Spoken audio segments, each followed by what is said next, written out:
Hello, you find me right opposite what was the Black Horse Inn. Yes, the notorious headquarters of the Coggeshall Gang.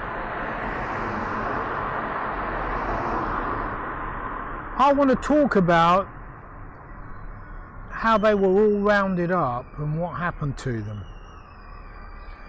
Barry Wade has written a book on the Coggeshall Gang, and I'm going to tell you a little bit of the story of how they were rounded up and let you know what happened to them. Suffice to say, I've been looking at the rooftops just to try and work out how Samuel Crowe escaped. But you'll hear about that right now. In the 1840s, the Coggeshall Gang terrorised Coggeshall and the neighbouring villages from their headquarters, the Black Horse Inn on Stoneham Street. And their success was largely due to the unpaid and untrained spare-time parish constables, their inability to deal effectively with crime in their local area. The gang committed burglaries and violent robberies across Coggeshall, Great Tay, Cressing and Bradwell. Their crimes were often brutal and mainly directed at elderly. The landlord of the Black Horse, William French, benefited from the proceeds of the crimes by receiving stolen property from the gang. Crowe was employed in driving post-chaises for innkeepers and gentry and was well known in the neighbourhood. Armed with pistols and cudgels and wearing masks, the gang operated mainly at night and terrorised the local inhabitants. In 1847, one gang member, William Wade, had been caught through the efforts of one constable, and at the summer assizes in that year he was sentenced to be transported for 15 years.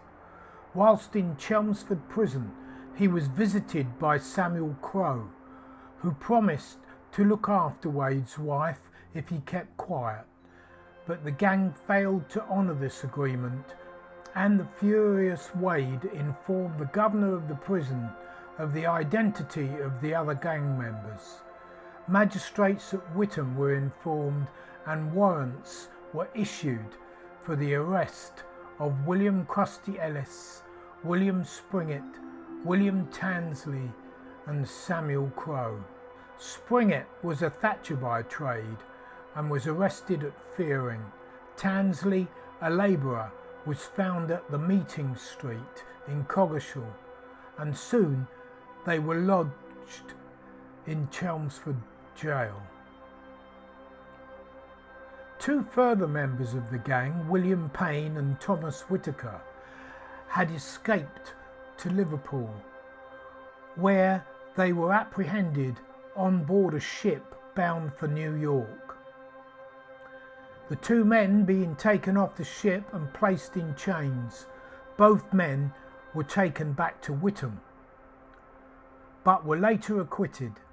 Crusty Ellis had also made good his escape, and it was not until October 1848 that he was finally captured in Bury St Edmunds. Superintendent Cook, together with Inspector Ward and Constables Smith and Nichols, went to the Black Horse Inn in search of Crowe and questioned French, who denied any knowledge of his whereabouts. A search was made of the premises, but they failed to find Crowe. The constables were left to watch over the premises, and later that night a search was made of a house in the yard of the Black Horse where it was suspected Crowe may be hiding. During the search, P.C. Nichols found a hole in the ceiling covered by a piece of board. Climbing up to investigate, he discovered Crowe sitting on a beam near the chimney. Crowe offered to surrender to Nichols, so lowering himself down, Nichols went to call for help, and it gave Crowe the opportunity to make a dash for freedom. Crowe clambered over several rooftops, dropping down from a 12-foot wall, scaled another 10 feet high, and escaped to Abbey Mill. He hid until his brother John, aged 15 years, came in a gig owned by French, and avoiding the toll gates, they made their way via a circuitous route to Brentwood. From there, Crowe made his way to London, having decided to leave the country, and had booked tickets on a steamer, the James Watt, bound for Hamburg. Unfortunately for him, a metropolitan policeman named Joseph Puddifoot, he was on his trail. On the 26th of October, the day the boat was due to leave, Puddifoot, accompanied by Sergeant Thomas Pearson, went aboard the James Watt and picked out their man. Crowe again attempted to escape but was unsuccessful. The trial of the gang took place at the Essex Lent Assizes at Chelmsford on the first Monday in March 1849. The public galleries were filled to suffocation by respectfully dressed females. William Wade, who had turned Queen's evidence, was to be the star witness, but not before Sir James Park warned the jury that his evidence must be treated with caution. Details of the trial were reported in the Chelmsford Chronicle. At the end of the trial, those of the gang who had been found guilty were sentenced for their parts in the crimes. Samuel Crowe, Tansley and Ellis were each sentenced to be transported for life. Everett and French were sentenced to be transported for 7 years, and John Crowe received 3 months hard labour for assisting his brother to escape. Samuel Crowe never served his sentence. He died in Chelmsford Prison in March 1850. 2 other gang members were also transported for periods of 7 years.